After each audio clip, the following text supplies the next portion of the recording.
आपको ये पता होना चाहिए कि आर्टिकल 275 पार्ट 1 के तहत, कौन सा आर्टिकल बोला मैंने, 275 पार्ट 1 के तहत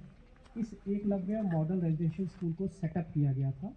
जिसमें इसका सारा कार्यभार पहले स्टेट्स को दिया गया था। फिर 2019 में स्टेट से लेकर ये सारा कार्यभार 275 पार्ट 2 में इसको सेंटर के हवाले कर दिया गया कि इसका जितना भी संचालन है अब ये सेंटर देखेगा। हम भारत के लोग भारत को एक संपूर्ण प्रभुत्व संपन्न समाजवादी पंथ निरपेक्ष लोकतांत्रिक गणराज्य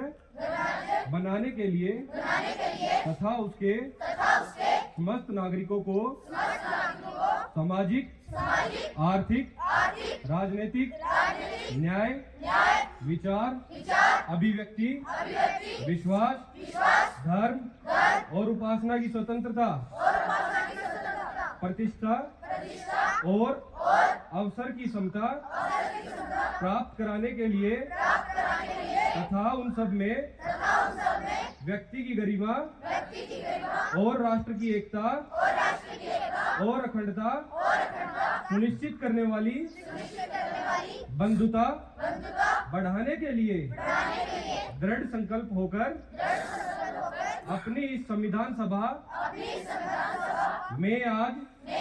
तारीख 26 नवंबर 1949 ईस्वी को एतत् द्वारा इस संविधान को अंगीकृत अधिनियमित और आत्माप्रीत करते हैं। जय Hind. Having solemnly resolved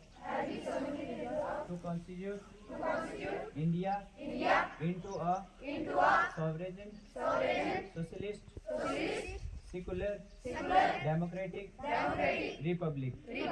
and to secure to all its citizens justice, social, economic, and political liberty of thought, expression, belief, faith, and worship, equality of status and of opportunity, and to promote among them all fraternity, assuring the dignity of the individual and the unity and integrity of the nation. In our Constituent Assembly, this 26th day of November 1949, do hereby adopt, enact, and give to ourselves this Constitution. Jai Hind.